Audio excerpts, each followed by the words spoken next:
Comment refaire confiance à une personne qui nous a abandonné, qui abandonne sa copine et qui refait surface après? Question très importante posée par Lincoln. Je crois que Lincoln c'est une femme. Parce que si elle n'est pas une femme, elle est forcément l'amie d'une femme qui a été abandonnée par son copain. Vous savez, les garçons, je ne sais pas quel est l'âge de l'homme, mais je pense qu'entre 17 ans et pratiquement 25 ans, l'homme a peur de la grossesse. Lorsqu'il monte sur le cocorico, son but c'est juste de pouvoir taper. Mais si tu lui annonces que tu es enceinte véritablement la plupart des temps, à partir de 17 ans, l'homme a beaucoup peur de son père. Et à ce moment, il se retrouve en train de fuir les responsabilités. Puisque les responsabilités sont les choses qui font généralement peur aux garçons. On va l'appeler papa, on va l'appeler ceci, on va l'appeler cela. Ce qui vient premièrement à l'esprit, c'est que maman, comme tu es enceinte là, s'il te plaît, jette ça. Ne fais pas grandir ça, parce que si mon père découvre que j'ai bombardé dehors, d'abord mon argent de poche va fuir, de 2, il risque de me mettre dehors, de 3, il ne va plus payer l'école, de 4, donc la plupart des temps, dans les grossesses entre 17 ans et 25 ans, la personne qui paye cher dans ça, c'est la fille. C'est pour ça que je dis toujours aux jeunes filles, avant d'ouvrir tes jambes, ouvre ton cerveau. Avant d'ouvrir ton jambe, ouvre ton cerveau.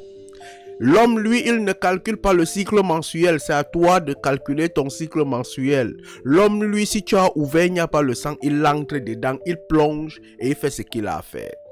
Alors, si tu as fait une erreur de ne pas calculer ton cycle et tu es tombé entre les mains d'un inconscient, généralement, tout le monde est inconscient, hein?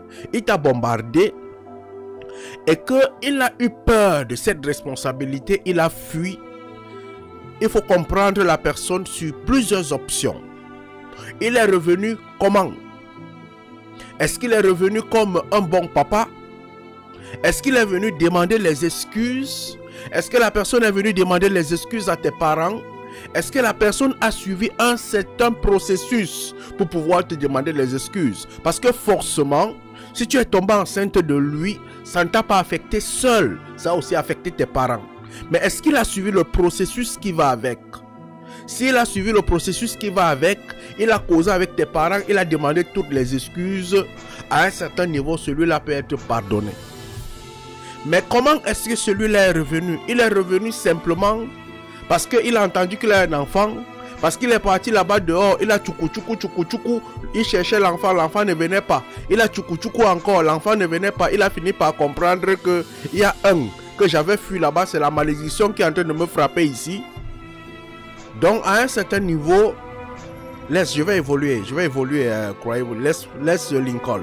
Donc si il est parti, il a tchoukou dehors, quelque chose n'est pas entré, et il a décidé de revenir là où il a abandonné antérieurement, celui-là on ne le pardonne pas. Parce que s'il avait eu d'autres enfants dehors, il ne reviendrait pas. Il ne reviendrait pas. Mais s'il est sorti, il est parti, il a peut-être eu les moyens financiers et sa mémoire lui a rappelé que gars, tu as abandonné une fille enceinte, il faudrait aller récupérer et assurer tes responsabilités. Cette personne, on peut le pardonner. Mais je dis bien que ça dépend du processus de demander des excuses. Si le processus est normal, il faut l'excuser. Mais si le processus n'est pas normal et qu'il ne veut pas respecter la normalité de ce processus, il ne faut pas pardonner. Ça dépend du nombre d'années. Il y a des gens qui reviennent vers des enfants après 5 ans. Il y a des gens qui ne savaient pas que tu étais enceinte. Ça peut arriver. Mais lorsqu'il sait que tu es et il fuit, il y a 2 options pour pouvoir gérer ça. Parce que je comprends la psychologie de l'homme. Hein. C'est pour ça que je dis souvent qu'il revient aux parents. Lorsque tu as fait une fille, c'est à toi que revient la responsabilité de plus éduquer ta fille à ce qu'elle ne puisse pas ouvrir les jambes n'importe comment. L'homme, lui, il vient seulement convaincre que baby, tu as un joli cocorico, hein, ton cocorico là me plaît, hein, est-ce que je peux entrer là-bas? Si tu tombes dans les flatteries, le corbeau et le renard, mettre corbeau sur un arbre perché, tenant à son bec un fromage. Vous vous rappelez? Donc, ce qui est le renard ici? Lui, il est le renard, toi, tu as le fromage. Lui, il est en train de te convaincre pour que tu ouvres le cocorico. Tu ouvres le cocorico. Si tu tombes dans ça, tu ouvres le cocorico, lui met seulement dedans. Il ne va pas regarder après.